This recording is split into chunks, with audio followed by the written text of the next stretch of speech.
So rewiring a classic car can be really daunting because there's all kind of colors and different sizes, and some of them have stripes, and actually it is pretty intimidating.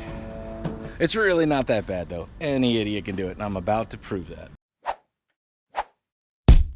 All right, when you start to notice things building a perimeter or gathering on top of your vehicle, you got a problem brewing. This one has a big problem brewing. Yep.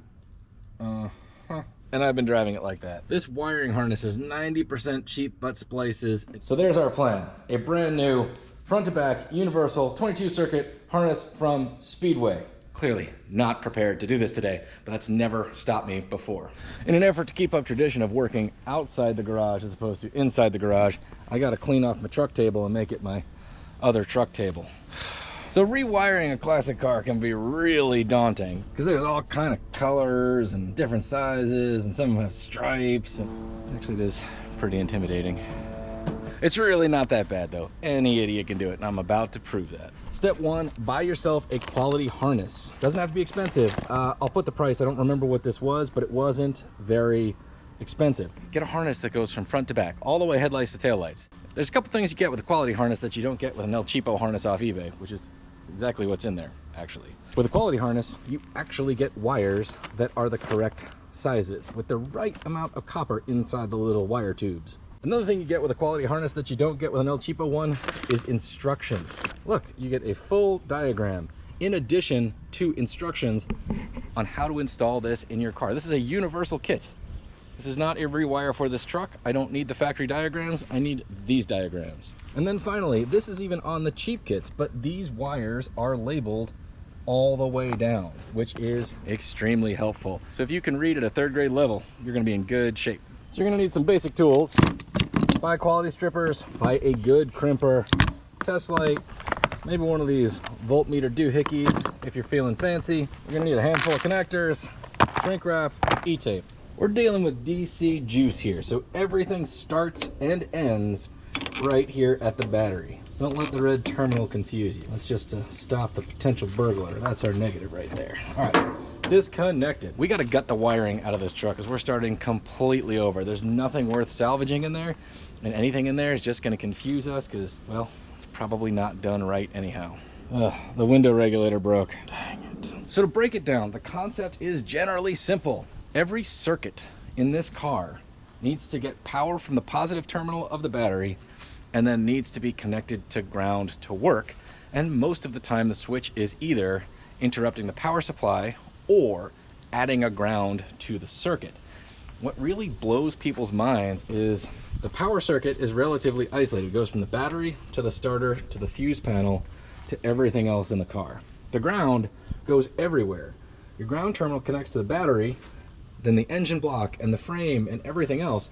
So you don't need 1,000 wires running back to the negative battery terminal. All you have to do is connect to something metal on the car. That's just, if you can wrap your brain around that, you can handle this. Having any kind of understanding of how electricity actually works is not a requirement to rewire a car.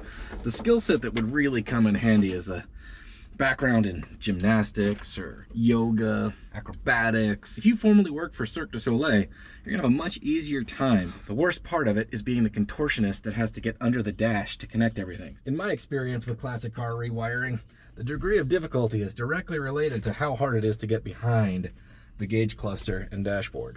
Look who decided to turn up. I'm doing this all wrong. I gotta take a minute and clear this out because Dog will come hang out with me. Dog's here to help. Dog, you make everything better. Can I slide under here though and look at stuff? Let me look at stuff. Hang on, let me get there we go. What are we doing? Thanks, bud. Captain's log, we're an hour in and we are nowhere. I don't want to break it because I need it, but apparently it doesn't want to do.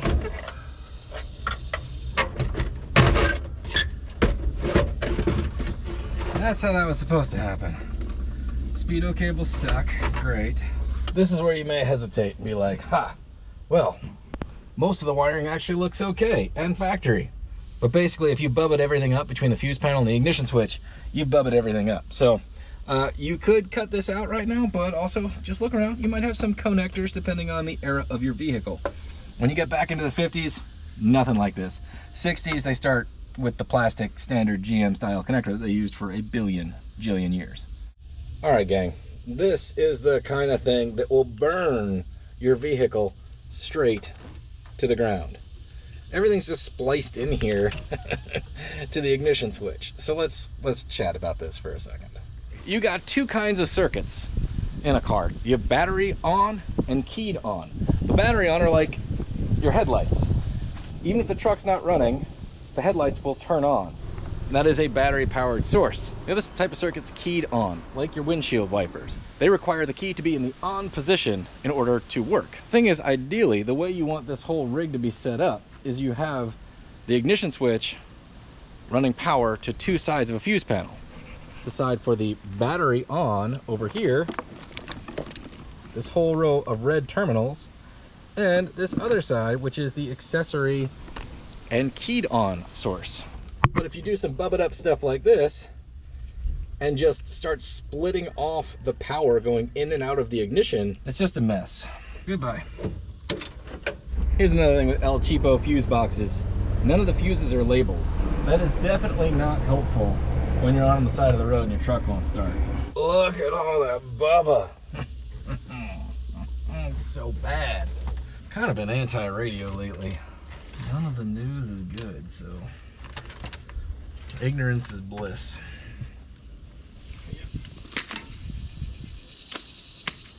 Gang, there are not many words, and for people like us, they put a lot of pictures in here. Everything's labeled, and the way that it was packaged, everything is bundled. We're gonna start with the engine compartment feed wires. Why? Because, well, page 2 of the instructions, front of vehicle connections. We're gonna run down the list. Now I knocked out the factory connection because I'm not gonna splice in wires to an old plastic piece and try to make these connections work. I did disconnect all this stuff, but we're running brand new. That wiring harness does not have a firewall break. It just goes straight from the fuse panel out into the engine compartment, one less connection to go bad. Dug around for a grommet. You're gonna wanna do this before you get started. Get lucky, we're gonna get lucky. Come on, buddy. No whammies, no whammies, no whammies. Look at that, like it was meant to be. All right, don't let it intimidate you, man. Wiring can smell fear. Comes zip tied in these bundles, so you gotta turn it loose, but then in order to route it all together, I'm gonna rebundle it with some easily removable electrical tapes. Just trying to make it easier to shove it through the hole, you know what I'm saying? Little buddy will be helpful. We're used to working alone here at We Ain't Got Nobody Garage. That's cool. So now that we're getting into it, you got to leave yourself just enough slack to mount this thing, but you don't want like 300 feet of extra wire blocking you from mounting it. You have to bundle it and coil it later. Look at this right here in the instruction. Lets you know what circuits have what power when. That's pretty swell. It also means that, let's say you don't have power locks, but you want a battery powered circuit. Well, you can repurpose. All right, so we're out here in engine compartment land. It doesn't really matter what order you go in. This is what's part of the engine compartment harness. Every one of those things, just read the label. It's got to go one at a time. One at a time. And just keep crossing them off the list.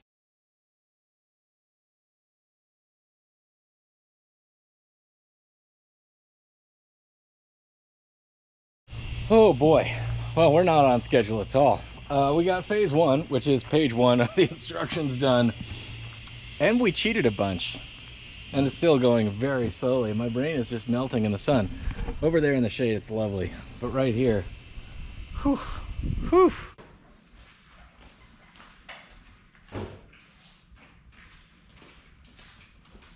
Well, gang, sometimes you just don't want to do any more wiring. So you come up with some creative distractions. Exempla gratia. I bought this pair of his and hers Schwinn World Tourists back in March. In fact, the same day I found Space Noodle, the German Shepherd. She has been adopted. She is with a loving family. Thanks for asking.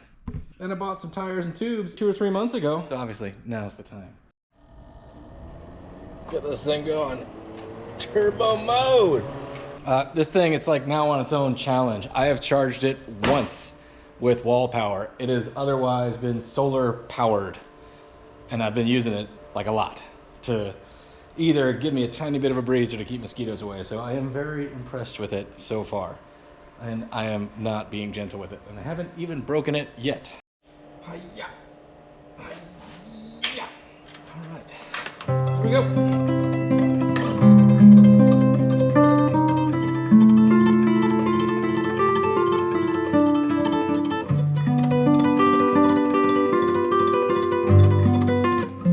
Still going though, I'll tell you what. Been at this a couple of hours. It's fine.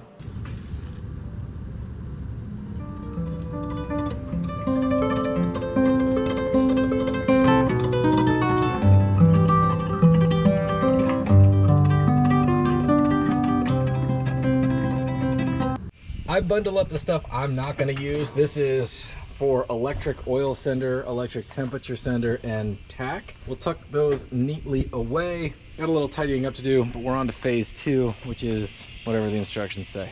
We're substantially behind schedule, and I'm not really feeling that sense of urgency, which is a problem. So if you've got no idea what you're doing, you can go and order with the instructions, but these are sort of like bite-sized chunks. So we're gonna jump ahead to the alternator and starter wiring because we are out here in the front anyway, already melting in the heat. All of our tools are out here scattered about hither and yon. So while we got this mess going on, we'll just do the other stuff that's under the hood.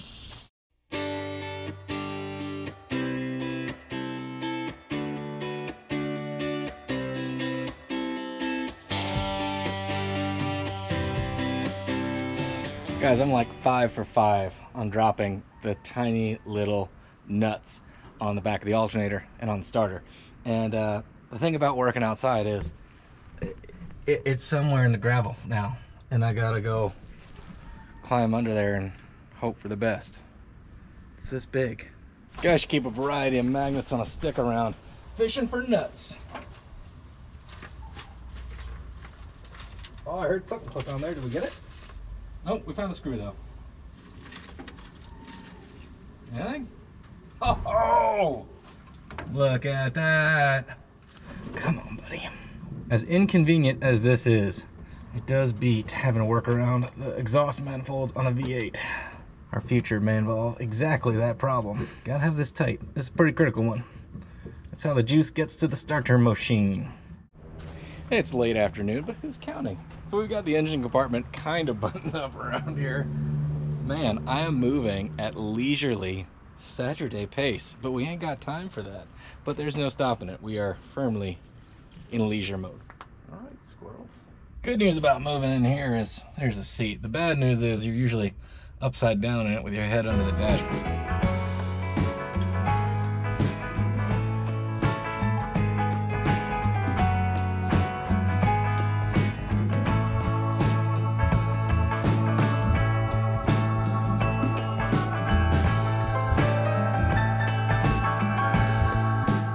Gang, the sun is going down, and that means one thing around here. It is mosquito feeding time. We are sneaking up on it. It is a rat's nest in here, but everything is loose and there's a lot of tidying to do, but everything's connected.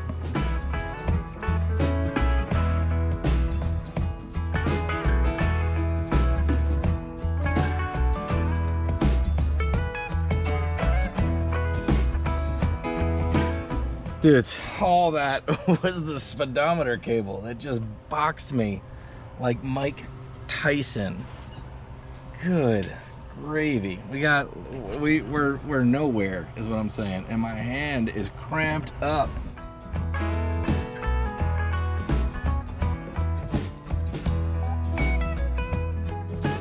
Gang, it's bright and it's early and the yelling chickens are out, and I had some Little Brown Dog coffee and 3 or 4% more of give it hell this morning than I did all day yesterday. So let's see if we can capitalize on that and get this thing wrapped up sooner than later and go do truck stuff with it. That'd be fun. Right, pal? Dog's here, getting a little sunny spot. Yeah. So along, as you undo these looms, you got to double check. There might be more business in here than you need. You can either check the diagram or just read the wires. We're gonna grab the diagram.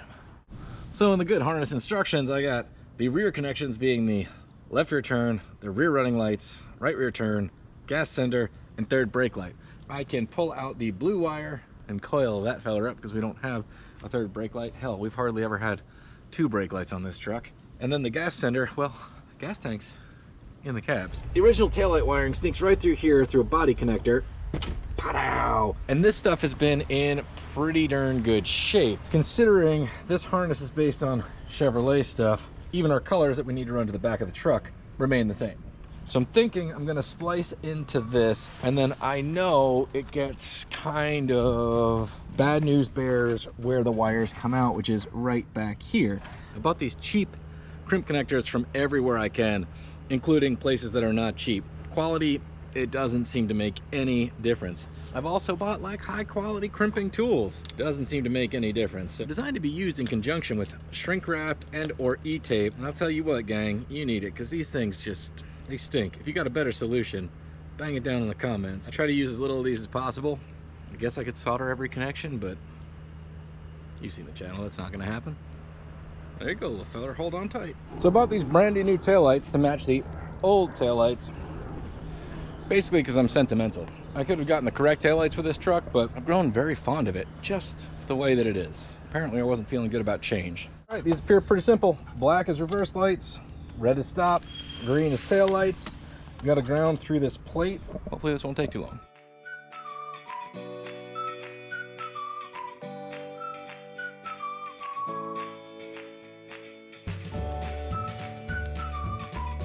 Mental checklist says we're good for a smoke test. Something's sparking. I mean, some circuit is on. I wonder what that is. Is this all melting itself together? Does anybody know? We'll try the headlight switch. Hey.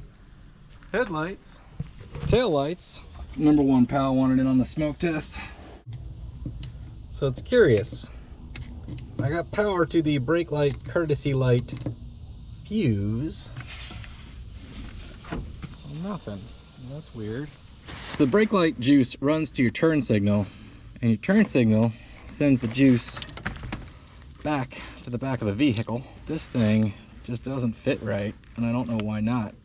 Like, colors match, but the clippity doodah does not want to do what I want it to do. Can you see that? Well, the pins don't actually line up. These connectors are not equal. But these last two are offset. So I've hacked this thing to little pieces. We're gonna hack it to littler pieces now. Now, let's see if we can make it all happily go together. These two little fellers and their happy little home. And then these fellers over here and their happy little home. Still, oh, did we get it? Did we finally get it? All right, what a pain that turn signal switch situation was. Anyway, we got to continue the smoke test. I tidied everything up just a little bit. There is a big rat's nest of wire that we do have to kind of deal with. I did not take any time to stretch out the wires, figure out the length, and then cut them. I was like, man, this just has to get done. I put an end on it and ran it where it needed to go. That's the fastest way, but it will leave you a whole mess of extra wire that you need to find a home for, which is usually tucked up underneath the dash. Now, there's some room under this dash, that's not a big deal. If this was a Model T, there'd be no room. Now we're talking. I haven't started this thing in almost a week and a half. I don't want to get into this. I'm 96% sure it's broken and I can't fix it. And I'm 100% sure I don't have a spare. Driver's window is pretty critical. It is like the only way to survive a hot day. I guess we could just leave it down. We should look. I don't want to though. I feel like we might be dealing with a little bit of old car jealousy going on. I did bring another truck home and park it right next to this one and work on it for over a calendar week while this one needed to be rewired. So I'm getting what I deserve is what I'm saying. You could see it coming. I really do love this truck. So the future for this truck is a little up in the air. I don't know what we should do with it. Obviously it's not going anywhere, but after that soiree up to go get the other truck and towing a trailer with this, will we bite the bullet at this point and put a V8 in it? Got V8s laying around, but I really do love the fact that this is an inline six and it's been just so reliable. Not powerful, like consistent. Everybody asks, you got a 350 in it? And it's like, nah man, inline 6. And you just see their face. I really do enjoy that. Ruh-roh. Looks like the Batmobile lost a wheel. All right, we're in a wee bit of a pickle. Dang it, I thought I had it solved. Bringing you guys in all excited like I thought, oh gee whiz, you know what I can do? The issue with that is this scissor thing has to pass that one, so this bolt sticking out is going to be in the way. I could drill it out and then weld it, grind it flush. Do we have anything to lose? I don't know a drill here. Oh, it's at the other house. Guys, when your projects are scattered to the ends of the earth and you only have like 1.5 sets of tools, it's a, you just, you know, sometimes it's not here. I didn't do that right. That's better. All right, let's go for a ride. Wait a minute.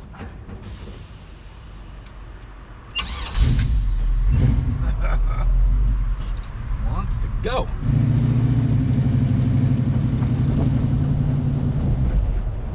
All right, back in business. We're over at the ranch. I have been working a lot over here. A lot. So half my stuff is here. More than half my time is here. So we'll bring you back over here in a little bit. See a little more of this progress.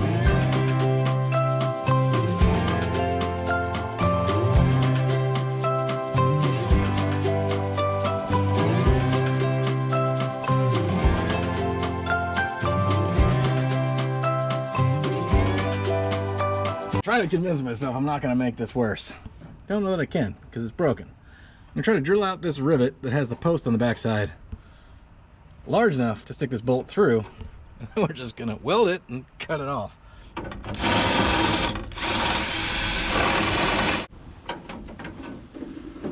No, barely squeaks by, but look at that.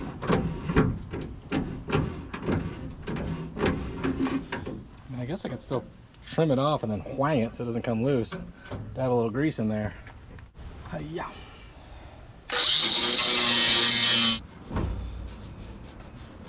Slather it on there. Oh, I'm gonna go ahead and call that a massive win, and we're gonna put everything back together. Well, let's go ahead and blow this winning streak. George Jones won't keep its belt on. Full disclosure, I did wreck this thing the other day, and by the other day I mean a couple weeks ago, and I was just so frustrated. I couldn't bring you along. I mean, I had this thing all apart. Crashed it into a tree root, bent the deck, ended up diving in there and even repairing on all the rusty stuff. Got the belt back on, but I tried it enough that it worked, and I just shut her down. I couldn't handle any more failure that day. And then I went to go actually use it yesterday, and well, you know, that's not where that goes. Yeah. So we welded all this razzmatazz in. It got wanged here real bad, so where the blade was hitting, I had to go ahead and pound all that out, even replace the spindle. Should probably grease the spindles and figure out why the belt did this. Well, I was gonna grease everything, but I gotta install a new grease tube, and even though I got gloves, I can't do that without getting half of it on me, so. I'm learning an awful lot more than I ever expected to about these little devices. I guess if you give them to me for free, I'm gonna figure it all out. It's like flossing. I guess it's entirely possible. I just had the belt on wrong. I feel like it could be a little tighter. I'm definitely starting to feel like take it apart and put it back together is like the analog equivalent of just, you know, turn it off, turn it back on.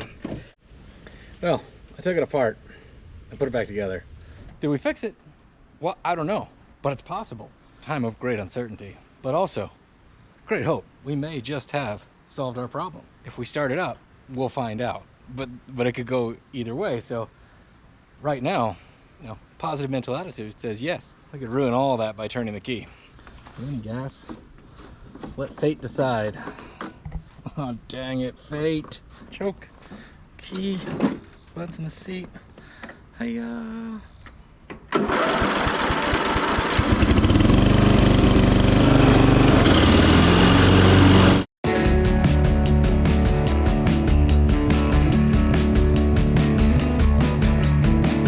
Actually kind of worked, which is pretty impressive. Not sure why the angle of the dangle is so drastic. Why is that? Does anybody know? Well, what'd you guys do this weekend? You guys barbecue or go to the lake, see some friends or something? Sun's not quite down yet. Let's go ahead and clean this up and take this truck for a test drive. All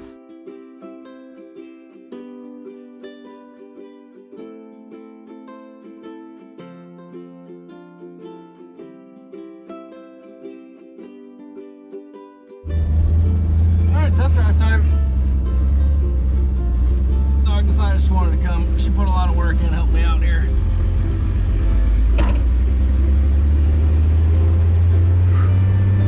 We're moving now, bud.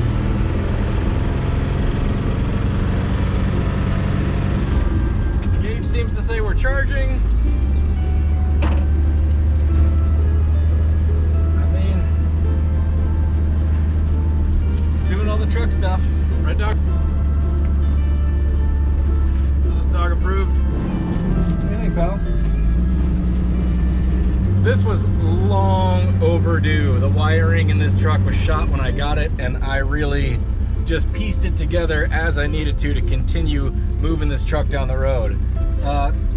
It's been sidelined for almost 2 weeks now, and I've got to say, like, I really do love this truck. I'm thrilled to have it back on the road again. It's going to return as the #1 daily driver status, and yeah, it's just a cool truck. So thanks for watching Between the Sharks. I really appreciate the support. Please consider subscribing if you haven't already, and if you have, I really appreciate it. It's a lot of work doing these things, but it makes it all worthwhile. Hearing from you guys in the comments and seeing people digging it enough to subscribe. So thank you very much. Good luck on your projects out there, and we will see you next time. Who knows what we're going to be doing? Dog, got any plans? I don't know.